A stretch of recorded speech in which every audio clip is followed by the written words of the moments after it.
एक यूनिट था, but that was already all related and all covered in our previous videos. ठीक है, तो जो हमारी ऑलरेडी बेसल 3 के ऊपर वीडियोस हैं उनमें हमने ऑलरेडी कवर कर लिया था। तो उसमें बस सिर्फ और सिर्फ इतना ही दिया गया है रिगार्डिंग की पिलर्स कौन कौन से हैं बेसल में, एंड फर्दर उन पिलर्स में हम कौन कौन सी चीजों के साथ डील करते हैं। ठीक है, तो उसमें सिर्फ इतनी चीजें कवर है, तो उनको हम दोबारा से कवर नहीं करेंगे। We are not going to cover that again. ठीक है, तो सिंपली स्टार्ट करते हैं यहां पर एसआरपी से, that is a supervisory review process, that is a pillar 2 of the Basel. ठीक है, जो पिलर 2 है बेसल का। सो बेसल 2 अकॉर्ड के अगर हिसाब से देखें तो 3 पिलर्स यहां पर बताए गए थे। 3 पिलर्स ये कौन कौन से थे? वो कम से कम कितनी कैपिटल की रिक्वायरमेंट है, यानी कि मिनिमम यहां पर रेगुलेटरी कैपिटल बताई गई थी कि मार्केट रिस्क के लिए, क्रेडिट रिस्क के लिए, एंड फर्दर 1996 में ऑपरेशनल रिस्क को भी शामिल किया गया था कि ऑपरेशनल रिस्क को भी आप कवर करेंगे एंड उसके हिसाब से बताएंगे कि मिनिमम कैपिटल आपको कितनी चाहिए एंड कितनी कैपिटल आपको मेंटेन करनी है। सो गाइस, एक चीज को ध्यान रखना है, ये मिनिमम कैपिटल की guidelines, these are related to the minimum capital. ठीक है, तो ये फुल फ्लेज आपको नहीं बताता। सो आपको यहां पर मिनिमम कैपिटल के अलावा भी कुछ और कैपिटल को मेंटेन करना पड़ता है, एंड रेगुलेटर की यही कोशिश रहती है कि आप मिनिमम कैपिटल के जो लेवल है उनसे ऊपर ही आप काम करें, उनसे ऊपर ही आप काम करें, उनसे नीचे वे में आप काम ना करें। ठीक है, लाइकवाइज अगर कह लीजिए कि इंडिया में अगर मिनिमम कैपिटल रिक्वायरमेंट जो है दैट इज 9%, तो आप 9% की बजाय थोड़ा सा ऊपर काम कीजिए। बिकॉज देखिए, आपके असेसमेंट में भी गलती हो सकती है, हो सकता है कि कुछ एक रिस्क जो यहां पर कैप्चर नहीं किए गए, क्योंकि जो बेसल के जो डॉक्यूमेंट है those are covering only and only 3 types of risk, that is a market risk, liquidity risk, operational risk. अब जो इसके अलावा और रिस्क हैं उनको कौन कवर करेगा? वो भी तो यहां पर बेसिकली लॉस का कारण बन सकता है, जिसके कारण सिस्टमिक रिस्क हो सकता है। तो अल्टीमेटली मेन प्रोग्राम क्या है? मेन प्रोग्राम ये है कि हमने यहां पर जो आपके सभी तरह के रिस्क हैं उनको कवर करना है। उन सभी रिस्क को कवर करते हुए उनकी रिगार्डिंग जो कैपिटल है वो हमने मेंटेन करनी है, ताकि उस कैपिटल को हम मेंटेन कर पाए। एंड अल्टीमेटली अगर कोई रिस्क अप्रोच करता है, यानी कि कोई पेंडेमिक या फिर कोई सिस्टमिक, या फिर जैसे जीएफसी का ग्लोबल फाइनेंशियल क्राइसिस हुआ था, उस तरह की कोई सिचुएशन आती है, उस तरह का कोई एडवर्स इवेंट आता है, तो उसमें हम सस्टेन कर पाए। ठीक है, that is a main funda behind it. So 3 pillar कौन कौन से? It is a minimum capital requirement कि कितनी मिनिमम कैपिटल चाहिए। Second is a supervisory review process, जिसके बारे में इस यूनिट में हम पढ़ेंगे। And third it is regarding the market discipline. Market discipline जो है already we will be covering in the next unit. Okay, so that will not be a worry. So अभी हम स्टार्ट करने वाले हैं with the SRP, that is a supervisory review process. जो objective है SRP का, that is to ensure that the banks have adequate capital. तो bank के पास क्या है?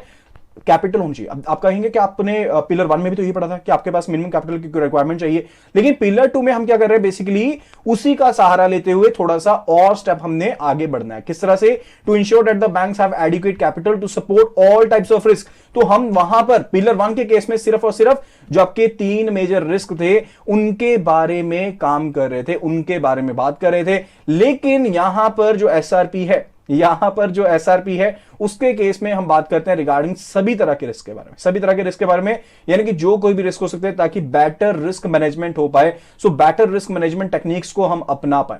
देखिए, एक फंडा सिंपल सा है कि रिजर्व बैंक ऑफ इंडिया ने जो सुपरवाइजरी अथॉरिटी है उसने कुछ एक गाइडलाइंस दे दी कि आपको इतनी इतनी कैपिटल मेंटेन करनी है। ठीक है, लेकिन अब आरबीआई ने तो ये सभी बैंक्स को ध्यान में रखते हुए बात की है ना, अभी एक जनरलाइज्ड वे में बात की है। ठीक है, लेकिन बैंक्स के अपने अपने जो है प्रोडक्टिविटी हो सकती है, अपनी कॉम्प्लेक्सिटी हो सकती है प्रोडक्ट्स की, जिसके कारण से उनके ऊपर और ज्यादा रिस्क हो सकते हैं। लाइकवाइज रेपुटेशनल रिस्क है, लीगल रिस्क है, या फिर और की भी बहुत से तरह के रिस्क हैं जो ऑलरेडी कवर नहीं किए गए हैं बेसल में। लिक्विडिटी रिस्क भी कवर नहीं किया गया जैसे। ठीक है, तो बहुत से रिस्क है जो यहां पर बेसल के डॉक्यूमेंट में तो कवर नहीं किए गए, पिलर 1 में तो कवर नहीं है, लेकिन उनके लिए भी आपको कैपिटल की क्या चाहिए? रिक्वायरमेंट है। कैपिटल आपको उनके रिगार्डिंग ही मेंटेन करनी पड़ेगी। अब उस कैपिटल को मेंटेन करने का काम किसके अंडर आता है? आपका एसआरपी के अंडर आता है। So objective of the SRP is to ensure that the banks have adequate capital to support all types of risks. ठीक है, it is to show that we are covering all type of risks. ठीक है, तो सभी तरह के risk को हम कवर कर रहे हैं। And also to encourage them to develop and use better risk management technique, साथ ही साथ हम बेहतर रिस्क मैनेजमेंट टेक्निक्स को इस्तेमाल कर पाए। तो मैं आपको मोटा मोटा बताता हूं कि एसआरपी के केस में होता क्या है। ठीक है, अब यहां पर है बैंक का बोर्ड है, बोर्ड ऑफ डायरेक्टर्स है। अब बोर्ड ऑफ डायरेक्टर्स के ऊपर जिम्मेदारी रहती है कि आपने यहां पर एसआरपी से रिलेटेड जो डॉक्यूमेंट है ना उसको बनाना है। वी से इट ICAAP, क्या कहते हैं उस डॉक्यूमेंट को? It is ICAAP। ICAAP क्या होता है? This is internal capital adequacy assessment process, internal capital adequacy assessment process. इस प्रोसेस के थ्रू हम बेसिकली जानते हैं कि आपने जो कैपिटल यहां पर मेंटेन करनी है, मिनिमम कैपिटल मेंटेन की थी, उसके अलावा आपको और कौन कौन सी कैपिटल जो है उसे मेंटेन करना चाहिए ताकि आप यहां पर प्रॉपरली रिस्क मैनेजमेंट कर पाए। तो उसी के रिगार्डिंग हम एसआरपी में डील करते हैं। ठीक है, तो एक तो ये डॉक्यूमेंट हो गया। फर्दर जो दूसरा प्रोसेस एसआरपी के केस में रहता है, that is SREP, that is supervisory review and evaluation process.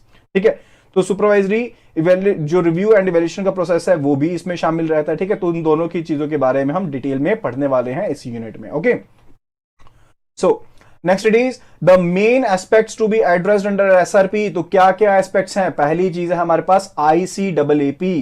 ठीक है, आईसीएएपी यानी कि internal capital adequacy assessment process, internal capital adequacy assessment process. ठीक है, तो ये इंटरनल प्रोसेस है। कैसा प्रोसेस है? इंटरनल प्रोसेस है। तो इंटरनल डॉक्यूमेंट है, बोर्ड ऑफ डायरेक्टर्स अप्रूव करते हैं कि क्या हमारी जो बिजनेस लाइंस हैं उनमें जो भी एसोसिएटेड रिस्क हैं क्या उनको हम कवर कर पा रहे हैं, यानी कि जो हमारी कैपिटल रिक्वायरमेंट, हमको मिनिमम कैपिटल रिक्वायरमेंट्स दी गई है रेगुलेटर की तरफ से, वो तो ठीक है, वो तो एक साइड पर होगी। उनसे तो आपने तीन तरह के रिस्क जो था, क्रेडिट रिस्क था या फिर मार्केट रिस्क था, ठीक है, उनको तो आपने कवर कर लिया, या ऑपरेशनल रिस्क था। ठीक है, लेकिन बाकी के जो रिस्क है उसको भी तो कवर करना है, तो उसके रिगार्डिंग आईसीएएपी देखेंगे। The risk that are not fully captured by the minimum capital ratio, यानी कि जो पिलर 1 के अंडर मिनिमम कैपिटल रेशियो बताई गई है उसके अंडर जो आपके रिस्क कैप्चर नहीं हो रहे हैं उनको भी तो कैप्चर करना है भाई, तो उसका काम यहां पर होगा। सेकंड थिंग जो आईसीएएपी से रिलेटेड है, that is the risk that are not at all taken into account by the pillar 1, यानी कि एक तो इनएडिक्वेसी होगी कि जो पिलर 1 है उसने यहां पर आपके पास सभी तरह के जो रिस्क थे उनको प्रॉपरली कवर किया या नहीं किया, उस चीज के बारे में। दूसरी चीज हो गई कि आपने जो यहां पर रिस्क थे आपके पास पिलर 1 के केस में, वो क्या हो सकता है, वो टोटली डिफरेंट रिस्क हो, उनको भी कवर करना है। Third it is the factors external to the bank, तो ये तो इंटरनल अप्रोच होगी। अब इसके अलावा आपके एक्सटर्नल भी इश्यूज हो सकते हैं, एक्सटर्नल भी आपके रिस्क जो है वो राइज हो सकते हैं किसी थर्ड पार्टी की वजह से या और तरह जैसे, अब वो रिस्क को भी तो कैप्चर करना है। यानी कि मेन मेरा मुद्दा ये है कि हमने इतनी कैपिटल को एडिक्वेटली मेंटेन करना है, साथ के साथ जो कॉर्पोरेट ऑब्जेक्टिव्स हैं उनको भी फुलफिल करना है regarding the profitability and all the things. ठीक है, तो मुझे यहां पर इतनी कैपिटल को कम से कम मेंटेन करना है कि जो भी मेरे अंदर रिस्क है बैंक के अंदर एज एन ऑर्गेनाइजेशन, मैं उनको कैप्चर कर पाऊं। ठीक है, after that capital adequacy ratio prescribed by the Reserve Bank of India under the pillar 1 of the framework is only the regulatory minimum level।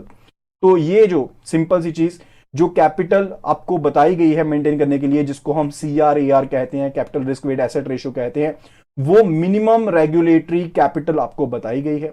ये नहीं है कि वो फाइनलाइज्ड है, ये नहीं है कि आप अगर उतनी कैपिटल को मेंटेन कर लें तो आप फुल प्रूफ हो गए, आपके ऊपर कोई रिस्क नहीं आएगा, फिर भी रिस्क आ सकता है। That is only the minimum level. ठीक है, addressing the 3 risk specifically, I already told you, तो 3 रिस्क कौन कौन से बात होती है उसमें, credit risk, market risk, operational risk को 1996 में शामिल किया गया था। Holding additional capital might be necessary for the banks, ताकि जो बाकी के रिस्क हैं उनको हम कवर कर पाए, या फिर हो सकता है कि आपने अंडर एस्टिमेशन की हो। ठीक है, हो सकता है ना, ये भी चीज हो सकती है कि मैंने यहां पर कंसंट्रेशन रिस्क तो देखा ही नहीं, मैंने क्रेडिट रिस्क को तो कवर कर लिया, लेकिन क्रेडिट कंसंट्रेशन रिस्क को क्या मैंने कवर किया? नहीं किया। क्या मैंने लिक्विडिटी रिस्क को कवर किया? नहीं किया। या फिर हो सकता है मैंने मार्केट रिस्क को कवर तो कर लिया, लेकिन क्या मैं उसे एडिक्वेटली कवर कर पाया हूं? नहीं कर पाया। ठीक है, ये भी चीज हो सकती है। यानी कि मुझे यहां पर जो कैपिटल मैं मेंटेन कर रहा हूं उसमें इनएडिक्वेसी भी हो सकती है, या फिर फर्दर कुछ एक ऐसे और रिस्क हो सकते हैं जिनको अभी कवर किया जाना था, कवर किया ही नहीं गया। ठीक है, that is the purpose. After that, some of the risks that the banks are generally exposed to but which are not captured or not fully captured in the regulator CRAR, that are interest rate risk, credit concentration risk, liquidity risk, settlement risk, reputation risk and strategic risk। ठीक है, तो बहुत से risk हैं यहां पर, हम देख लेते हैं। तो अंडर एस्टिमेशन भी हो सकता है कि जो आप क्रेडिट रिस्क को अपना रहे। अब देखिए, हमने पढ़ी थी डिफरेंट अप्रोचेस पढ़ी थी, लाइकवाइज IRB अप्रोच पढ़ी थी, likewise we read about the standardised approach, operational risk के रिगार्डिंग हमने बेसिक इंडिकेटर अप्रोच के बारे में देखा था। तो हो सकता है ना कि उनमें इनएडिक्वेसी रही हो, वो फुल प्रूफ मेथड थोड़ा है, उन्होंने तो सिर्फ एक जनरलाइज मेथड दे दिया कि आप यहां पर मार्केट सिनेरियोज के हिसाब से इतनी कैपिटल को मेंटेन कर लीजिए। यानी कि आपका कैपिटल चार्ज जो है वो इतने परसेंट होगा, ठीक है। लेकिन एक्चुअल तो उनको भी नहीं पता ना, एक्चुअल तो चीज वो भी वहां पर भी रियलाइज नहीं है। So you have to take a question with you, आपको एक क्वेश्चन रखना पड़ता है। क्वेश्चन का मतलब समझते हैं ना, लाइकवाइज 9%, 100 रुपीज के पीछे 9%, यानी कि 9 रुपए तो मैं बचा ही रहा हूं, लेकिन साथ में 2-3 रुपए 4 रुपए और बचा लूंगा तो उसमें क्या हो जाएगा, मैं सेफ तो रहूंगा। उसी चीज के रिगार्डिंग ICAAP बात करता है। Okay, after that banks to have their own assessment. अब बैंक को क्या करनी है, अपनी खुद की असेसमेंट करनी है। देखिए बैंक क्या है, एक प्रॉफिट मेकिंग ऑर्गेनाइजेशन है। अब सोशल ऑर्गेनाइजेशन नहीं है ये, साथ में साथ एक प्रॉफिट मेकिंग ऑर्गेनाइजेशन भी है। अब बैंक को क्या करना है, प्रॉफिट बनाना है। As I already told you, अगर यहां पर से ये पूरा का पूरा बेसिकली बैंक का मान लीजिए डिपॉजिट है, ठीक है, यानी कि बैंक के फंड्स का जो भी पार्ट है वो ये चीज है। अब इसमें से एक पाई यानी कि रेगुलेशन के नाम पर मुझे यहां पर निकालनी पड़ती है, यानी कि इसको मैं यहां पर लैंड नहीं कर सकता। अब ये पैसा मैं फर्दर लैंड नहीं कर सकता। एक तो मुझे पता ही ऑलरेडी SLR CRR को मैं मेंटेन कर रहा हूं, उसे भी मैं लैंड नहीं कर सकता। तो इतने पार्ट में से मुझे पूरी की पूरी कैपिटल का खर्चा भी निकालना है, मुझे ऑपरेशनल कॉस्ट भी निकालनी है, मुझे प्रॉफिट भी कमाना है, तो कितना कुछ है, ठीक है, डिफिकल्ट टू मेंटेन। तो बैंक यहां पर इस चीज में कमी पेशी न रखने। आपने ICAAP के थ्रू इंटरनल प्रोसेस तो देख लिया कि मुझे यहां पर कितनी कैपिटल की कम से कम रिक्वायरमेंट है कि मैं बेटर वे में अपने रिस्क को यहां पर मेंटेन कर पाऊं, को मैनेज कर पाऊं। लेकिन साथ के साथ इसके ऊपर एक अपर हैंड भी होना चाहिए, एक अपर हैंड भी होना चाहिए, and that is regarding the SREP, जो भी supervisory review and evaluation process है। यानी कि जो RBI है ICAAP की गाइडलाइंस की ऑडिट करवा सकता है, इनको मैनेज कर सकता है, इनमें फेरबदल कर सकता है। यानी कि बैंक ने अपनी ICAAP की गाइडलाइंस बना ली, ये हर बैंक अपने हिसाब से अपने बैंक के जो ऑपरेशंस हैं उनके हिसाब से बनाएगा, ठीक है। यानी कि बैंक में कितनी कॉम्प्लेक्सिटी है, क्या क्या बिजनेस लाइंस को फॉलो किया जा रहा है, उसके हिसाब से बैंक अपनी यहां पर इंटरनल गाइडलाइंस बनाएगा। लेकिन रिजर्व बैंक ऑफ इंडिया का अपर हैंड रहेगा कि रिजर्व बैंक ऑफ इंडिया चाहे तो कहीं पर भी इंस्पेक्शन जो है वो करवा सकता है। So banks to have their own assessment of their various risk exposures through a well-defined internal process and maintain an adequate capital cushion for such risks. Okay, the ICAAP internal capital adequacy assessment process, ICAAP internal capital adequacy assessment process document should include the capital adequacy assessment, यानी कि आपकी capital क्या adequate है या नहीं है उसके बारे में असेसमेंट। फर्दर आपको आगे आने वाले समय के लिए या फ्यूचर प्लान्स के हिसाब से आपकी कैपिटल की रिक्वायरमेंट्स में क्या ऑल्टरेशन हो सकती है, क्या क्या चेंजेस हो सकते हैं, एंड फर्दर कौन कौन सी स्ट्रेटेजीज को आप अपनाने वाले हैं, ठीक है, कौन से आपके प्लान्स रहने वाले हैं कैपिटल रिक्वायरमेंट को लेकर, वो सब चीजें इस डॉक्यूमेंट में रहते हैं। सो ICAAP is an internal document, okay, and further it should be approved by the board, it should be approved by the board. Is it clear? Okay. Further after that, Pillar 2 supervisory review process.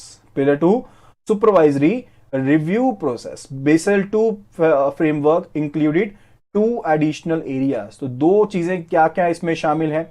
First it is the SRP and then it is regarding the market discipline through increased disclosure requirements for banks. ठीक है, तो basal 2 framework में देखिए, basal 1 में आपके पास क्या था, सिर्फ और सिर्फ जो कैपिटल एडिक्वेसी थी उसकी बात की गई थी, ठीक है। बेसल 2 में आपके पास क्या हुआ कि 3 पिलर्स शामिल हो गए, सुपरवाइजरी रिव्यू प्रोसेस भी आ गया, एंड थर्ड पिलर जो आपका मार्केट डिसिप्लिन है वो भी आ गया, ठीक है। अब इसमें क्या हुआ, मार्केट डिसिप्लिन किस तरह से होगा, आपका यहां पर डिस्क्लोजर्स के थ्रू, यानी कि आपको ट्रांसपेरेंसी रखनी है सिस्टम में। तो फर्दर उसके बारे में नेक्स्ट वीडियो में बात करेंगे। हमारा जो मेन यहां पर टॉपिक है that is regarding the SRP। The Basel II framework rests on following 3 mutually reinforcing pillars। तो 3 पिलर्स हैं जिनके ऊपर हम बात करते हैं, तो इनके बारे में हम ऑलरेडी पढ़ चुके हैं, तो इसको मैं स्किप कर रहा हूं यहां से। Then it is regarding the Basel II document of the Basel Committee based on the following 4 keys principle। तो देखिए 4 प्रिंसिपल हैं, 4 प्रिंसिपल हैं किसको लेकर, पिलर 2 को लेकर फर्दर 4 प्रिंसिपल हैं। पहला प्रिंसिपल क्या कहता है, banks should have a process for assessing their overall capital adequacy in relation to their risk profile. यानी कि बैंक को अपनी रिस्क प्रोफाइल पता है, अगर नहीं भी पता तो बैंक अपने रिस्क प्रोफाइल को असेस करेगा, उसके लिए स्ट्रेटेजी बनाएगा, फर्दर ये देखेगा कि उसको कितनी कैपिटल को मेंटेन करना है, कैपिटल को किस तरह से मेंटेन करना है। Okay, second pillar is regarding the supervisors. Supervisors should review and evaluate the banks internal capital adequacy assessment and strategies. अब सुपरवाइजर ने क्या करना है, यहां पर बैंक ने अपनी फर्दर इंटरनल गाइडलाइंस बना ली, इंटरनल प्रोसेस बना लिया, इंटरनल स्ट्रेटेजीज बना ली। अब सुपरवाइजर ने इन स्ट्रेटेजीज को, इन असेसमेंट्स को यहां पर अप्रूवल करना है, उनको मॉनिटर करने की एबिलिटी है उनके पास। एंड फर्दर इस चीज को भी इंश्योर करना है कि जो यहां पर आपकी रेगुलेटरी कैपिटल रेशियोज हैं, क्या उनको फुलफिल किया जा रहा है या नहीं किया जा रहा। Supervisors should take appropriate supervisory actions if they are not satisfied with the result of the process। यानी कि अगर ICAAP का प्रोसेस उन्हें पसंद नहीं आता, उन्हें सही नहीं लगता, तो उसके केस में वो यहां पर जो भी सेटिस्फैक्ट्री डिसीजन है वो भी यहां पर ले सकते हैं, अप्रोप्रिएट एक्शन भी ले सकते हैं। जो पिलर 2, 3, 4 है that is related to supervisors, ठीक है। तो पिलर 3 क्या कहता है यहां पर, supervisors should expect banks to operate above the minimum regulatory capital ratios. यानी कि मिनिमम रेगुलेटरी रेशियो बताइए आपने, उसके अलावा आपको अलग से उसके ऊपर मेंटेन कर रहा है। तो बैंक के लिए रिक्वायरमेंट है कि उनके पास मिनिमम कैपिटल से ज्यादा एक्सेस में ही क्या हो, कैपिटल उनके पास हो, ठीक है। दैट इज वाई सीसीबी का कंसेप्ट लाया गया, ठीक है। जैसे कि कैपिटल कंजर्वेशन बफर है, ट्रिपल सीबी अभी इंडिया में इंप्लीमेंट नहीं हुआ है, but it will be implemented very soon, ठीक है। जब ज्यादा कंफर्ट जोन में आ जाएंगे तो और ज्यादा इंप्लीमेंटेशन हो जाएगी, थोड़ा रिगरस प्रोसेस हो जाएगा, ताकि अपने पास क्या हो, better way में capital maintained, okay। After that it is pillar 4, that is a supervisors should seek to intervene at an early stage। अगर यहां पर मिनिमम कैपिटल रिक्वायरमेंट भी फुलफिल नहीं की जा रही तो सुपरवाइजर को अर्ली स्टेज पर आना है। ये नहीं है कि सब कुछ हो गया, बैंक इंसॉल्वेंसी की स्टेज पर पहुंच गया, तब जाके यहां पर आरबीआई इंटरवीन करे। यानी कि सुपरवाइजर्स को अर्ली स्टेज पर ही इंटरवीन करने देना है अगर आपकी जो मिनिमम कैपिटल है उनको यहां पर मेंटेन नहीं किया जा रहा। Supervisors should seek to intervene at an early stage to prevent capital from falling below the minimum level required to support the risk characteristics. यानी कि किसी पर्टिकुलर बैंक को लेकर जो भी रिस्क कैरेक्टरिस्टिक्स हैं उनसे डील करने के लिए जो कैपिटल आपको मिनिममली मेंटेन करनी थी उसको भी अगर मेंटेन नहीं किया गया तो आरबीआई को अर्ली स्टेज पर क्या करना है, एंटर कर जाना है, इंटरवीन करना है, एंड फर्दर जो भी रेमेडियल एक्शन होगा वो एक्शन भी लेना है। तो दीज वर द 4 पिलर्स। तो पहला पिलर बैंक के लिए, बाकी 3 पिलर सुपरवाइजर के प्रोसेस के लिए। Then it is regarding bank responsibility. Bank की क्या रिस्पॉन्सिबिलिटी है, तो बैंक की सबसे पहली तो रिस्पॉन्सिबिलिटी है कि बैंक के पास एक ऐसा प्रोसेस होना चाहिए कि वो ये इस चीज को असेस कर पाए कि उसके पास एडिक्वेट कैपिटल है। यानी कि जो भी बैंक की रिस्क प्रोफाइल है, जो भी बैंक की यहां पर जो रिस्क प्रोफाइल है, जो भी रिस्क है वो डील कर रहा है, उनके रिलेटेड उसके पास एडिक्वेट क्या होनी चाहिए, कैपिटल होनी चाहिए। And further a strategy for maintaining their capital levels. यानी कि अपने कैपिटल लेवल्स को किस तरह से मेंटेन करना है, इसके रिगार्डिंग बैंक के पास क्या होनी चाहिए, एक स्ट्रेटेजी होनी चाहिए। Then bank should operate above minimum regulatory capital. तो बैंक की 2 ही रिस्पॉन्सिबिलिटीज हैं, assessment, monitoring, strategy, okay. Assessment, monitoring, strategy पहला स्टेप है। Second one it is regarding the operations above the minimum regulatory capital, ठीक है। तो ये 2 चीजें इसमें शामिल रहती हैं। सुपरवाइजर की क्या रिस्पॉन्सिबिलिटीज हैं, जो हमने ऊपर ये प्रिंसिपल पढ़े, 3 प्रिंसिपल पढ़े ना, ये किसकी रिस्पॉन्सिबिलिटीज है, these are related to the responsibilities of the supervisor, ठीक है। तो सुपरवाइजर की रिस्पॉन्सिबिलिटी है, ठीक है। Likewise it says supervisors should review. पहली चीज तो है कि बैंक के जो इंटरनल कैपिटल एडिक्वेसी असेसमेंट जो आपका प्रोसेस है उसकी जो भी गाइडलाइंस है, यानी कि बैंक की जो स्ट्रेटेजीज हैं, आप उनको रिव्यू कीजिए, उनको इवेल्युएट कीजिए। पहला काम तो ये है। दूसरी चीज है supervisor should take appropriate action if they are not satisfied. अगर इससे सेटिस्फाई नहीं है तो साथ के साथ यहां पर आप एप्रोप्रिएट एक्शन लीजिए। Third one it is regarding supervisors should review and evaluate banks compliance with the regulatory capital ratio. यानी कि जो कैपिटल रेशियोज हैं क्या उनको यहां पर मेंटेन किया जा रहा है या नहीं किया जा रहा। प्रिंसिपल 2 के अंदर जो देखा था हमने, principle 3, principle 4 we already covered, that are all the responsibilities of the supervisors, okay. Further it says thus ICAAP and SREP. Now what is SREP? This is supervisory review and evaluation process. Supervisory review evaluation process. तो ये 2 component main है।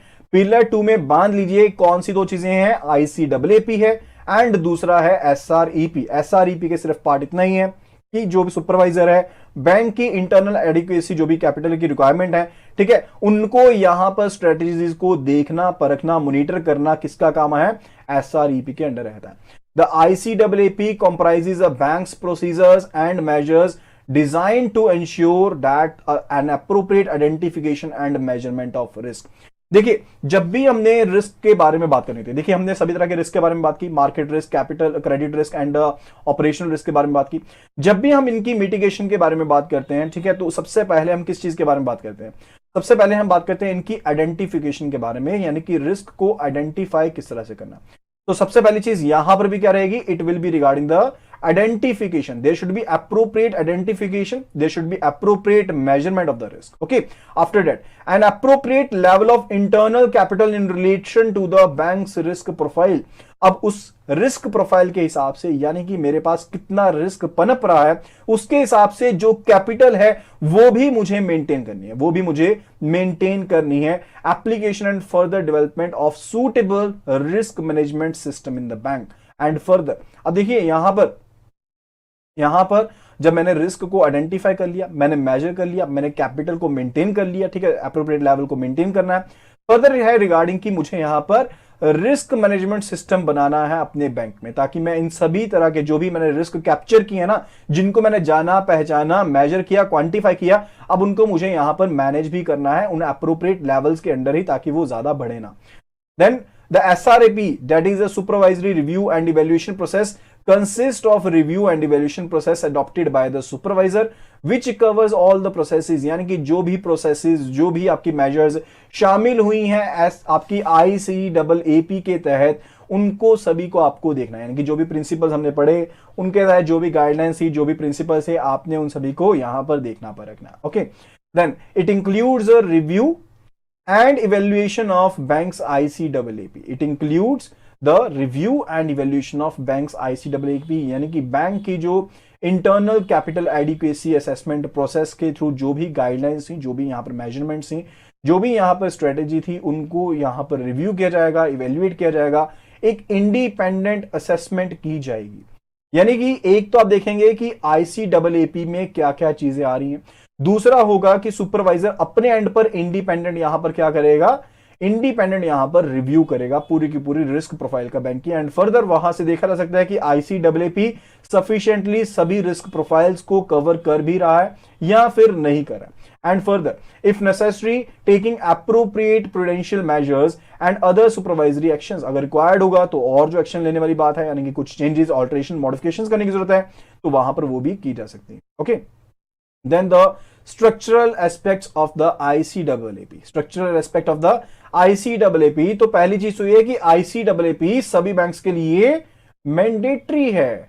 तो यहां पर banks को अपने अपने level पर ICAAP को मेंटेन करना है, ठीक है। तो बैंक जो है यहां पर ये बैंक अप्रूव्ड डॉक्यूमेंट है। ICAAP क्या है? ये बोर्ड अप्रूव्ड डॉक्यूमेंट है। So ICAAP should be prepared on a solo basis at every tier for each banking entity. Every tier का मतलब क्या है? यानी कि जो भी बिजनेस लाइंस में आप डील कर रहे हैं, उनके हिसाब से आप तैयार कीजिए ICAAP डॉक्यूमेंट को, एंड फर्दर बाद में एग्रीगेशन कर लीजिए। दैट इज अ प्रोसेस, ठीक है। जैसे मान लीजिए एक बड़ा ग्रुप है, ठीक है, तो मान लीजिए PNB है, तो PNB के अंडर जो उसके उसकी सब्सिडरीज हैं या सब्सिडरी बैंक्स हैं, जिनमें उनका बेसिकली उनकी अंडरटेकिंग है, तो अल्टीमेटली उनका रिस्क भी तो PNB के ऊपर ही है। अगर यहां पर मेरे पास पॉकेट में 100 रुपीज हैं, एंड 100 रुपीज में से मैंने 30 रुपीज किसी पर्सन को दे रखे हैं, 15 रुपए किसी पर्सन को दे रखे हैं, तो अल्टीमेटली वो मेरी 45 की जो कैपिटल है वो किसके ऊपर डिपेंड करती है? वो दूसरे पर्सन के लेन देन के ऊपर डिपेंड करती है। यानी कि जो रिस्क उनमें होगा, उसमें से 35% का रिस्क मेरे पास भी होगा। यही चीज हुई ना। लाइकवाइज 100 रुपीज की मेरे पास कैपिटल है। अब इस 100 रुपीज की कैपिटल में से 35 मैंने एक पर्सन को दे रखे हैं, 15 मैंने एक पर्सन को दे रखे हैं, ठीक है। तो अल्टीमेटली ये जो कैपिटल है मेरी, इसके साथ भी तो रिस्क एसोसिएटेड है। जिस पर्सन को मैंने दिया हुआ, अगर उसके ऊपर जो रिस्क है, लाइकवाइज ये R पर्सन को दिए, ये B पर्सन को दिए, तो B पर्सन के ऊपर जो रिस्क होगा वहां पर मेरे 15 रुपीज के ऊपर रिस्क है, एंड R पर्सन के ऊपर जो रिस्क होगा वो मेरे यहां पर 35 का रिस्क है। तो अल्टीमेटली मुझे यहां पर डिफरेंट टीयर्स मतलब जो भी मेरी सब्सिडरीज हैं, जहां पर भी मैंने पैसा इन्वेस्ट कर रखा है, उनके बेस पर मुझे इस ICAAP डॉक्यूमेंट को यहां पर बनाना होगा। Is it clear? After that it is regarding ICAAP to be board approved process. तो बार बार मैं आपको ये बता रहा हूं कि ये प्रोसेस जो है वो क्या है? बोर्ड अप्रूव्ड प्रोसेस है। आईसीएएपी क्या है? बोर्ड अप्रूव्ड प्रोसेस है, जो अल्टीमेट रिस्पॉन्सिबिलिटी है आईसीएएपी को डिजाइन करने की, इसको इंप्लीमेंट करने की, वो बोर्ड ऑफ डायरेक्टर्स के। तो जो भी इसका स्ट्रक्चर होगा, जो भी डिजाइन होगा, जो भी इसके कंटेंट होंगे, वो बोर्ड ऑफ डायरेक्टर्स के द्वारा ही अप्रूव होंगे। इस चीज को इंश्योर करने के लिए कि जो आईसीएएपी है वो आपके रिस्क मैनेजमेंट पार्ट का फर्दर कैपिटल एडिक्वेसी को मेंटेन करने के लिए एक सफिशिएंट डॉक्यूमेंट है। And further it must ensure, एक चीज यहां पर ना, एक और इंपॉर्टेंट चीज है, that is regarding the pricing.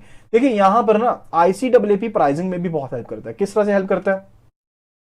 तो स्टेटमेंट टाइप क्वेश्चन में क्या बता देता है कि आईसीएएपी जो है क्या वो प्राइसिंग में करता है? तो बिल्कुल करता है, तो आपने इस चीज को ध्यान रखना है। तो उसका कंसेप्ट ये है कि आईसीएएपी के तहत बेसिकली आपने क्वांटिफिकेशन किया डिफरेंट टाइप ऑफ रिस्क की। आप ये देख रहे हैं कि रिस्क कितने हैं, किस तरह से हैं, एडवर्स मूवमेंट्स में आपको कैपिटल की कितनी रिक्वायरमेंट जरूरी पड़ सकती हैं। अगर मेरी प्रोजेक्शंस, यानी कि अगर मैं जिस हिसाब से कामकाज करता जा रहा हूं, तो आने वाले टाइम में, नियर फ्यूचर में मेरी कैपिटल की जो रिक्वायरमेंट्स हैं वो किस तरह से ऑल्टर हो सकती हैं, उन सभी चीजों के बारे में हम बात करते हैं। उन सभी चीजों के बारे में हम बात करते हैं इन केस ऑफ आईसीएएपी। तो यहां पर अगर मुझे पता होगा कि मेरे पास इतना रिस्क अवेलेबल है, तो risk is basically equal to costing. Simple सा कॉन्सेप्ट है। जहां पर ज्यादा रिस्क है कॉस्टिंग ज्यादा होगी, जहां पर कम रिस्क है कॉस्टिंग कम होगी। ठीक है, that is a process regarding it. तो आईसीएएपी प्राइसिंग को सेट करने में भी कहीं ना कहीं हेल्प करता है। तो then it is regarding, it must ensure that a bank maintains adequate capital. The board directors of a bank shall, क्या क्या चीजें इंश्योर करने वाली हैं? पहली है सेट द टॉलरेंस लेवल। तो जो भी यहां पर बैंक का रिस्क का टॉलरेंस लेवल है उसको सेट किया जाना चाहिए। Ensure that the senior management of the bank establishes a risk framework in order to assess and appropriately manage the various risk exposures of the bank. यानी कि जो भी बैंक के वेरियस रिस्क एक्सपोजर्स हैं उनको मैनेज किया जा सके, उसके रिगार्डिंग यहां पर जो सीनियर मैनेजमेंट है उसको एक फ्रेमवर्क बनाना है। Further develops a system to monitor the bank's risk exposure. तो यहां पर बोर्ड ऑफ डायरेक्टर्स को क्या करना है? साथ के साथ ये देखना है कि आपके पास कोई ऐसा सिस्टम एग्जिस्ट करता है जिससे आप बैंक के जो रिस्क एक्सपोजर्स हैं उनको आप मॉनिटर कर सकते हैं, and to relate them to the bank's capital and reserve funds. तो बैंक की कैपिटल से एंड रिजर्व फंड से उसको रिलेट करना है। Further establishes a method to monitor the bank's compliance, यानी कि बैंक की आपकी जो इंटरनल पॉलिसीज हैं आप उनके साथ कैसे कंप्लाई करेंगे उसके रिगार्डिंग आपके पास एक प्रोसेस होना चाहिए। Further adopt and support strong internal controls, तो आपके पास इंटरनल कंट्रोल होना चाहिए। Further ensure that bank has appropriate written policies, तो आपके पास जो पॉलिसीज हैं, प्रोसीजर्स हैं, ठीक है। तो मोटा मोटा सिर्फ इतना सा याद रखिए कि जो भी इंटरनल गाइडेंस है, इंटरनल जो भी आपको गाइडेंस बनानी है आईसीएएपी के तहत, वो स्ट्रेटेजी को आप इंप्लीमेंट करने से लेकर, उन स्ट्रेटेजीज को इंप्लीमेंट करने से लेकर उनको मॉनिटर करना, फर्दर कैपिटल की एडिक्वेसी को देखना, फर्दर सफिशिएंसी को देखना, जो भी मेरे पास डॉक्यूमेंट्स हैं उनकी सफिशिएंसी को देखना। ठीक है, यानी कि जो भी मेरे पास गाइडलाइंस है उनकी सफिशिएंसी को देखना, यानी कि उनका रिव्यू करना। ये सारा प्रोसेस किसका पास है? ये सारा का सारा प्रोसेस जो है वो बोर्ड ऑफ डायरेक्टर्स का है। तो बोर्ड ऑफ डायरेक्टर्स को इस चीज को यहां पर एंश्योर करना होता है। Okay, further it is regarding the review of ICAAP outcomes. Review of ICAAP outcomes, the board of directors shall at least once a year assess the documents whether the processes relating ICAAP implemented by the bank successfully achieve the objectives envisaged by the board। यानी कि जो भी यहां पर ICAAP की guidelines को बनाया गया, ठीक है, तो क्या उनको प्रॉपरली बैंक में इंप्लीमेंट भी किया गया या नहीं किया गया, एंड फर्दर क्या वो ICAAP की जो गाइडलाइंस थी, जो उनकी स्ट्रेटेजी थी, क्या वो सफिशिएंट है, जो भी यहां पर बैंक बोर्ड ऑफ डायरेक्टर्स जैसे चाहते थे, क्या वो उस तरह से काम कर रही है नहीं कर रही है, उस चीज के regarding. And further appropriate changes in the ICAAP should be instituted to ensure that the underlying objectives are effectively achieved. अगर कोई कमी पेशी लगती है तो उसके रिगार्डिंग जो भी चेंजेस किए जाने चाहिए उन चीजों को एंश्योर कीजिए। Further ICAAP to internally allocate capital to various business units to having it play a role in the individual credit decision process and pricing of the product। तो वही चीज जो ऊपर हमने डिस्कस की थी। तो ICAAP इस चीज के रिगार्डिंग बात करेगा कि आपको यहां पर पर्टिकुलर एक प्रोसेस के लिए कितनी कैपिटल की रिक्वायरमेंट है। जब आप एक पर्टिकुलर प्रोसेस के लिए कैपिटल की रिक्वायरमेंट निकाल लेंगे तो अल्टीमेटली आप ये जान जाएंगे कि आपकी कॉस्टिंग कितनी पड़ रही है, आपकी कॉस्टिंग कितनी पड़ रही है, उसके हिसाब से आप प्राइसिंग को सेट कर सकते हैं। फर्दर आपके जो भी एक्सपेंशन प्लान्स हैं, ठीक है, उनके रिगार्डिंग अगर आपको कोई डिसीजन मेकिंग करना है तो उसके रिगार्डिंग भी हम डिसीजन मेकिंग कर पाएंगे। Then it is regarding the principle of proportionality. The principle of proportionality. The implementations of ICAAP should be guided by the principle of proportionality. ठीक है, the RBI expects the degree of sophistication adopted in the ICAAP in regard to its risk measurement and management to be commensurate with the nature, scope, scale and the degree of complexity of the bank's business operations. यानी कि देखिए reserve bank of India क्या चाहता है, reserve bank of India तो ये चाहता है कि आप किस तरह की गाइडलाइंस को फॉलो करें, किस प्रोसेस को यहां पर क्वांटिफिकेशन के लिए इस्तेमाल करें। क्वांटिफिकेशन मतलब यानी कि रिस्क को मेजर करने के लिए इस्तेमाल करें। वो चीजें किसके ऊपर डिपेंड करती हैं, वो चीजें डिपेंड करती हैं कि आपके बैंक के ऊपर क्या बैंक की यहां बिजनेस लाइंस है, बैंक का क्या स्कोप है, क्या स्केल है, क्या कॉम्प्लेक्सिटी है प्रोडक्ट्स की, उनके ऊपर डिपेंड करता है। ठीक है, इन सभी चीजों को ध्यान में रखते हुए आपको डिफरेंट मेथड्स को क्या करना है, अडॉप्ट करना है। यानी कि जो आपके डिसीजंस होने चाहिए, जिस नेचर की आप यहां पर फंक्शनैलिटीज को अपनाएंगे, that should be proportional to the events occurring in your organisation, that should be proportional to the scope of your organisation, scale of your organisation. ठीक है, तो उसके हिसाब से ही मुझे यहां पर जो भी डिसीजन मेकिंग है, जो भी प्रोसेसेस हैं, जो भी स्ट्रेटेजीज हैं, उनको इंप्लीमेंट करना है। ठीक है, in relation to bank that defines its activities and risk management practices as simple। तो यहां पर दो तरह के पार्ट्स में हम इसको डिवाइड कर देंगे। एक जगह पर हम पढ़ेंगे जहां पर मॉडरेट कॉम्प्लेक्स हैं फंक्शंस, एंड फर्दर एक जगह पर हम कवर कर रहे हैं जहां पर जो आपके पास एक्टिविटीज हैं, रिस्क मैनेजमेंट प्रैक्टिसेस हैं, वो सिंपल है। वो क्या है, सिंपल है। So identify and consider that bank's largest losses over the 3 to 5 years and whether those losses are likely to reoccur। तो पहली चीज क्या है, जब हम सिंपल यहां पर कंपोजिशन की बात करते हैं, यानी कि रिस्क एक्टिविटीज, रिस्क मैनेजमेंट जो है, फर्दर जो प्रैक्टिसेस हैं वो सिंपल मोड में है, तो वहां पर पहली चीज हम क्या देखेंगे, पहली चीज जो इसमें हम कवर करेंगे दैट इज रिगार्डिंग कि मेरे पास यहां पर इस तरह के सबसे बड़े लॉसेज क्या हुए हैं जो पिछले 3 से 5 साल में हुए हैं, फर्दर उनकी रीअकरेंस के क्या प्रोबेबिलिटी है, क्या चांसेस है। Further it is regarding prepare a short list of the most significant risk जो एक बैंक के ऊपर आ सकते हैं। ठीक है, जिनके रिगार्डिंग बैंक एक्सपोज्ड है, रिगार्डिंग अगर आप फॉरेन एक्सचेंज में डील कर रहे हैं, आप ट्रेजरी में डील कर रहे हैं, आप और चीजों में डील कर रहे हैं, तो उनकी रिगार्डिंग आपके पास क्या होना चाहिए, उनकी रिगार्डिंग आपके पास एक शॉर्ट लिस्ट होनी चाहिए। आपको उन सभी रिस्क के बारे में पता होना चाहिए जो आपको यहां पर एक्सपोज हो रहे हैं। Further consider how the bank would act and the amount of capital that would be absorbed in the event that each of the risk is identified to be materialised. यानी कि जो भी रिस्क मैंने यहां पर आइडेंटिफाई किए, जो भी रिस्क मैंने यहां पर आइडेंटिफाई किए, अगर इस तरह का कोई रिस्क यहां पर मटेरियलाइज हो जाता है, यानी कि सामने ही आ गया, पहले तो सिर्फ मैंने आइडेंटिफाई किया ना कि हाँ ये रिस्क हो सकता है, because risk is what, risk is probability of an event. ठीक है, यानी कि कोई एडवर्स इवेंट होगा उसे मैं रिस्क कहता हूं। ठीक है, तो अगर वो रिस्क हो ही जाता है, यानी कि वो प्रोबेबिलिटी जो थी वो एक्चुअलिटी में चेंज हो जाती है, तो उसके केस में मेरी कितनी कैपिटल वहां पर एब्जॉर्ब हो जाएगी। यानी कि जो कैपिटल मैं निकाल रहा हूं बेसिकली मैं अपने बुरे वक्त के लिए निकाल रहा हूं। तो कोई गाइडलाइन यहां पर जो आरबीआई के द्वारा, सुपरवाइजर के द्वारा दी गई है, वो मेरे बेनिफिट के लिए ही दी गई है कि बैंक एज अ बैंक मुझे यहां पर कैपिटल को मेंटेन करना है, ताकि अगर कोई डिफिकल्ट टाइम आएगा तो उस कैपिटल को मैं इस्तेमाल कर पाऊंगा अपनी लायबिलिटीज को पे ऑफ करने के लिए। ठीक है, तो यहां पर मैंने यही चीज देखी है कि जो रिस्क मैंने आइडेंटिफाई किए अगर वो मटेरियलाइज हो जाते हैं एक्चुअल में, तो उसके केस में मुझे कितनी कैपिटल की रिक्वायरमेंट पड़ने वाली है, यानी कि मेरी कितनी कैपिटल जो मैंने जमा की रखी थी वो कितनी कैपिटल वहां पर एब्जॉर्ब हो जाएगी। फर्दर मुझे और कितनी कैपिटल की रिक्वायरमेंट पड़ सकती है। एक तो चीज ये होगी कि मैंने जो कैपिटल जमा की थी क्या वो सफिशिएंट है, पहली चीज तो ये होगी। दूसरी चीज होगी कि क्या मुझे और कैपिटल को जोड़ने की जरूरत है, that is what I need the data for the capital adequacy. Further consider how that bank's capital requirement might alter, यानी कि अगर कोई सिनेरियो होता है, कोई यहां पर एडवर्स केस सिनेरियो होता है। एडवर्स केस सिनेरियो मतलब कोई रिस्क इवेंट जो मैंने सोच रखा था वो हो गया, वो एक्चुअल में हो गया। ठीक है, तो उसके केस में मुझे यहां पर कितनी कैपिटल की रिक्वायरमेंट पड़ेगी, तो ऑल्टरेशन कितनी हो सकती है, ऑल्टरेशन कितनी हो सकती है, तो उसके हिसाब से मुझे यहां पर कैपिटल रिक्वायरमेंट को फर्दर हायर सेट करना पड़ सकता है। Okay, then it is regarding document the ranges of the capital required in the scenarios identified above and form an overall view on the amount and quality of the capital। तो यहां पर मुझे जो भी कैपिटल रेंज है, यानी कि मैंने डिफरेंट डिफरेंट सिनेरियोज के बीच में देखा, 3 से 5 साल के बीच में कौन कौन से इवेंट हो रहे थे, मैंने फर्दर अपने पोर्टफोलियो देखा, मैं कौन कौन सी चीजों से डील कर रहा हूं, वहां से सभी तरह के रिस्क को मैंने आइडेंटिफाई किया। उन सभी रिस्क को आइडेंटिफाई करने के बाद मैंने ये देखा कि अगर वो रिस्क एडवर्स होते हैं एंड मटेरियलाइज होते हैं, तो उसके केस में मेरी जो कैपिटल की रिक्वायरमेंट्स हैं वो किस हिसाब से चेंज हो सकती हैं। अब उन सभी रेंजेस को मैं क्या करने वाला हूं, डिफाइन करने वाला हूं कि अगर वर्स सिचुएशंस होती हैं तो उसके केस में मुझे कितनी कैपिटल की रिक्वायरमेंट पड़ेगी। फर्दर जो मेरी क्वालिटी ऑफ कैपिटल है वो मुझे कितनी चाहिए, यानी कि टीयर 1 कैपिटल के बारे में मैं जानता हूं, तो मुझे टीयर 1 कैपिटल ज्यादा चाहिए या टीयर 2 कैपिटल ज्यादा चाहिए, ताकि मैं यहां पर मार्केट में सस्टेन कर पाऊं। ओके, लेकिन इस व्यू में साथ के साथ इन्होंने लिख दिया कि अल्टीमेट जो ये व्यू है ना, यहां पर आपकी सीनियर मैनेजमेंट भी साथ में शामिल होनी चाहिए।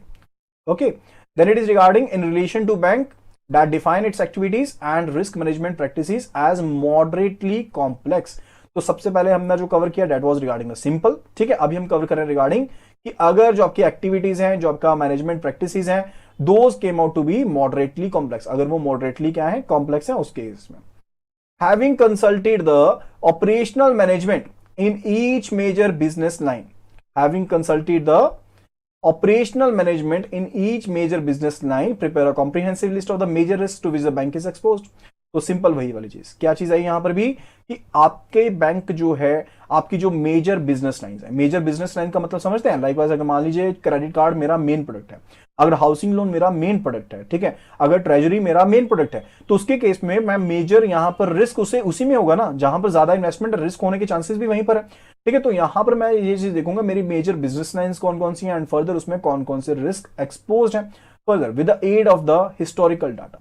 अब जो मेरे पास पिछला डाटा अवेलेबल था, जैसे हमने ऊपर वाले केस में पढ़ा था 3 साल 5 साल का आप पिछला डाटा देख रहे थे, यहां पर मैं हिस्टोरिकल डाटा देख रहा हूं एंड फर्दर देखूंगा कि मेरे जो पॉसिबल लॉसेस थे उनकी डिस्ट्रीब्यूशन किस हिसाब से, यानी कि कौन से साल में कौन से क्वार्टर में मुझे कितना रिस्क हो रहा है एंड फर्दर ये रिस्क किस वजह से अराइज हो रहे हैं एंड फर्दर उनको मैं यहां पर स्ट्रेस एनालिसिस के थ्रू भी देख सकता हूं, यहां पर उनकी रीअकरेंस की, यहां पर कोरिलेशंस दे सकता हूं, रिस्क एस्टिमेशंस मेथड्स के थ्रू यहां पर पता लगा सकता हूं कि क्या क्या यहां पर प्रोबेबिलिटी रहने वाली है उनकी अकरेंस की। Further consider the extent to which that bank's capital requirement adequately captures the risk identified, यानी कि जो भी रिस्क आइडेंटिफाई मैंने किए हैं वहां पर उनको एब्जॉर्ब करने के रिगार्डिंग कितनी कैपिटल की मुझे एडिक्वेटली रिक्वायरमेंट हो सकती है।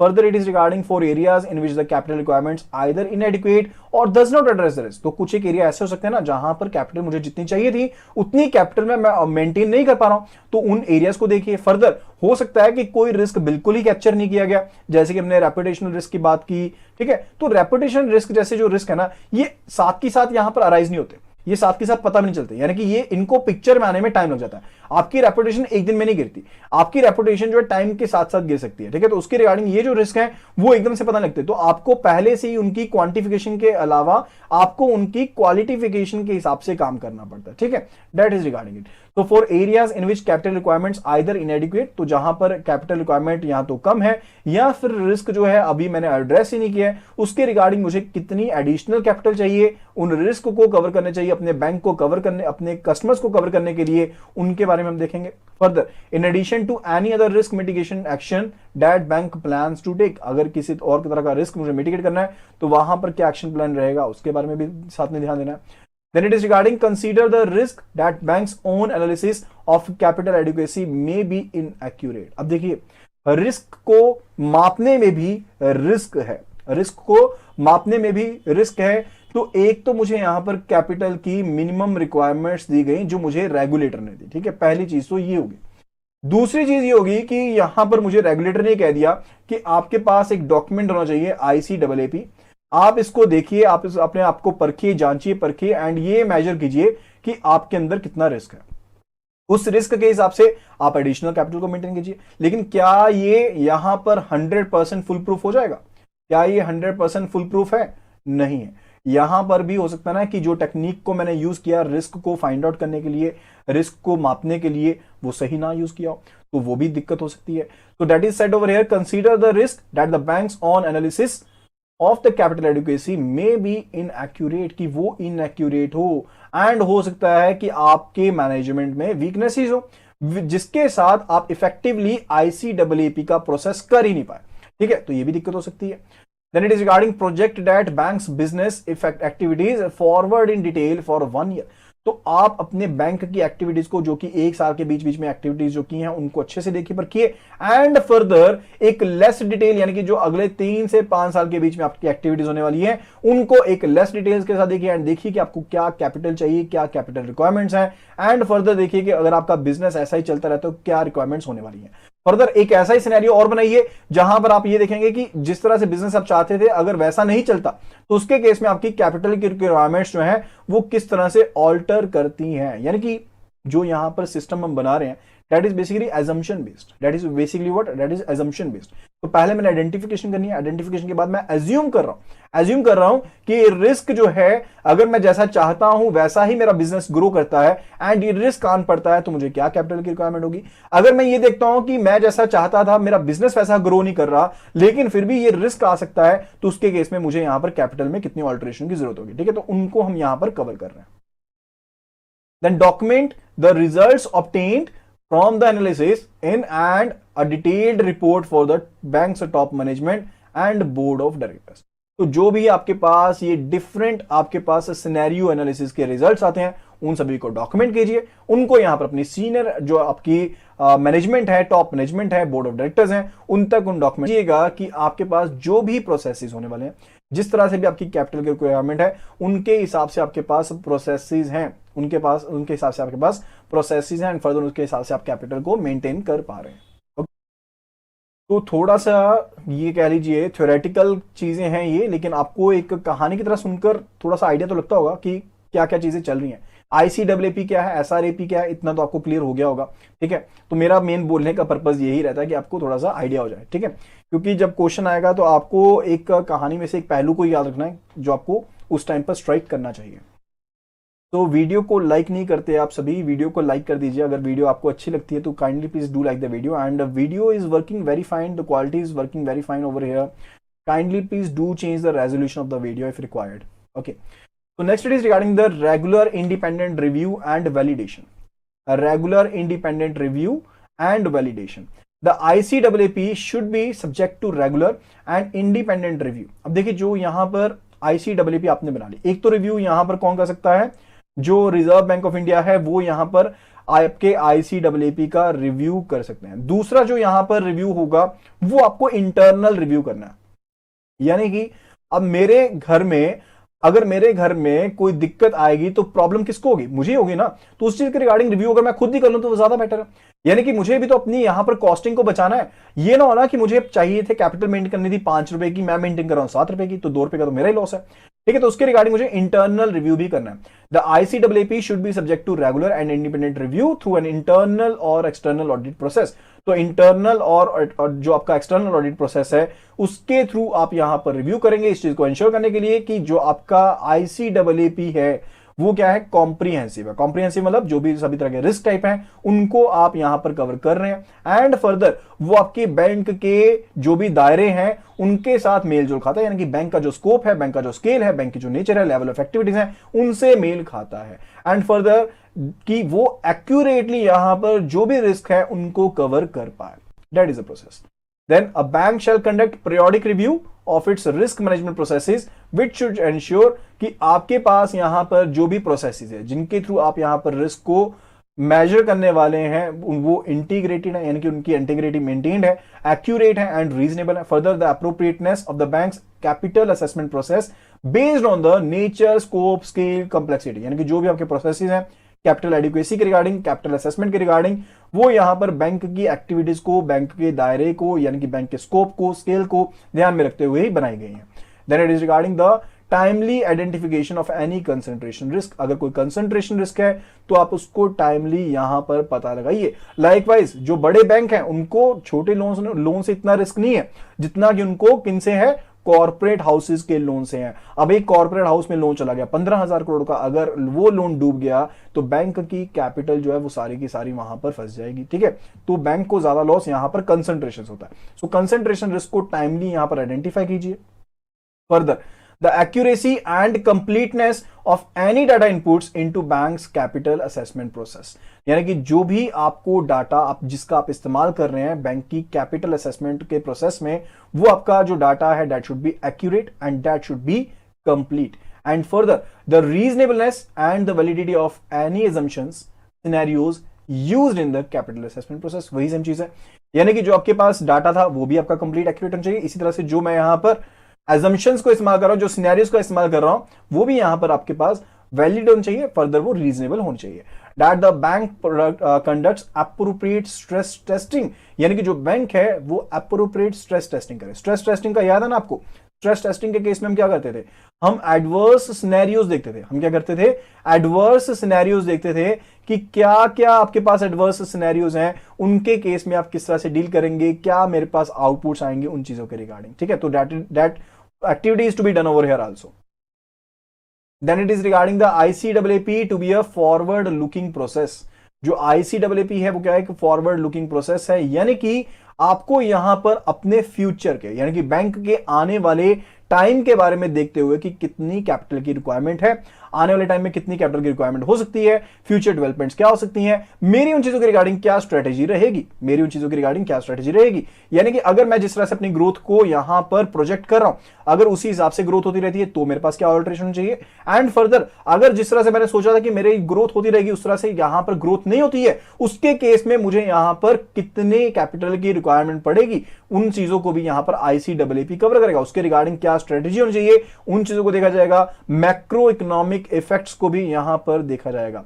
Okay, so next it is regarding as a minimum the management of a bank shall develop and maintain an appropriate strategy that would ensure the bank maintains adequate capital commensurate with the nature, scope, complexity and risk inherent in the bank's on balance sheet and off balance sheet activities। यानी कि bank की जो भी on balance sheet, of balance sheet जो भी activities चल रही हैं, बैंक जिस दायरों में काम कर रहा है, यानी कि बैंक का जो स्केल है, कॉम्प्लेक्सिटी एक्टिविटीज है, उनके हिसाब से उन सभी चीजों को ध्यान में रखते हुए बैंक को एक स्ट्रेटेजी जो है वो बनानी पड़ेगी कि आने वाले टाइम में बैंक को कैपिटल की कितनी रिक्वायरमेंट पड़ सकती है, and further and should demonstrate as to how the strategy dovetails with the macro economic factors, यानी कि मैक्रो इकोनॉमिक फैक्टर्स के साथ किस तरह से डील करती है। देखिए, हमने जब ICAAP के बारे में बात की, एक तो हमने इंटरनल प्रोसेसेस के बारे में देखा जिनके बारे में हम ज्यादा इंफेसाइज कर रहे हैं, यानी कि बैंक के क्या यहां पर चीजें हैं जिनके साथ डील कर रहा है, जिनकी वजह से यहां पर बैंक के ऊपर रिस्क आ सकता है। लेकिन एक फैक्टर और यहां पर है, that is also very important, that is also very important, that is external factor. अब एक्सटर्नल फैक्टर की वजह से भी तो यहां पर लॉसेस हो सकते हैं, लाइकवाइज मैक्रो इकोनॉमिक इंपैक्ट हो सकते हैं, गवर्नमेंट की पॉलिसी में कोई चेंजेस हो सकते हैं, जिसकी वजह से हो सकता है कि बैंक को यहां पर काफी ज्यादा चेंजेस भुगतने पड़े। लाइकवाइज हो सकता है कि ईसीबी के ऊपर, जैसे जैसे मान लीजिए एक्सटर्नल कमर्शियल बोरिंग है, उसके ऊपर कोई रोक टोक लग गई, गवर्नमेंट ने कोई पॉलिसी बना दी, तो अल्टीमेटली क्या होगा कि बैंक का एक जो इनकम का साधन था वहां से रुक सकता है, फर्दर जो बैंक का ऑलरेडी पैसा वहां पर फंसा हुआ है वो वहां पर फंस सकता है। तो अल्टीमेटली उन चीजों को किस तरह से डील किया जाएगा, उसके रिगार्डिंग क्या स्ट्रेटेजीज होंगी, those should also be covered in the document. Okay, तो ICAAP जो है that is a forward looking process.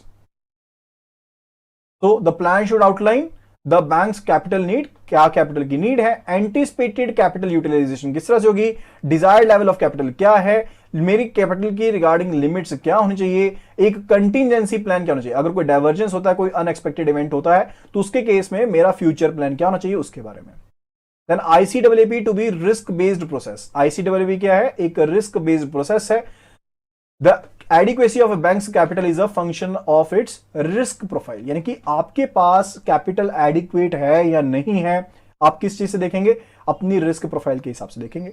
A bank shall have in place a sound ICAAP, तो बैंक के पास एक साउंड ICAAP डॉक्यूमेंट होना चाहिए, यानी कि जो भी मटेरियलिस्टिक रिस्क हैं उन सभी रिस्क को मैं यहां पर क्या करूंगा, कवर करूंगा। There are some type of risk such as reputational risk, strategic risk, जो यहां पर एकदम से क्वांटिफाई नहीं होते, जो एकदम से क्वांटिफाई नहीं होते। तो इस तरह के रिस्क के लिए, इस तरह के रिस्क के लिए what we need to do, इस तरह के रिस्क के लिए हमें यहां पर फोकस करना है क्वालिटेटिव असेसमेंट के ऊपर। तो हमें यहां पर कहां पर फोकस करना है, क्वालिटेटिव असेसमेंट के ऊपर फोकस करना है, रिस्क मैनेजमेंट के ऊपर फोकस करना है, मिटिगेशन के ऊपर फोकस करना है, रेदर देन कि हम इस तरह के रिस्क को क्वांटिफाई करें।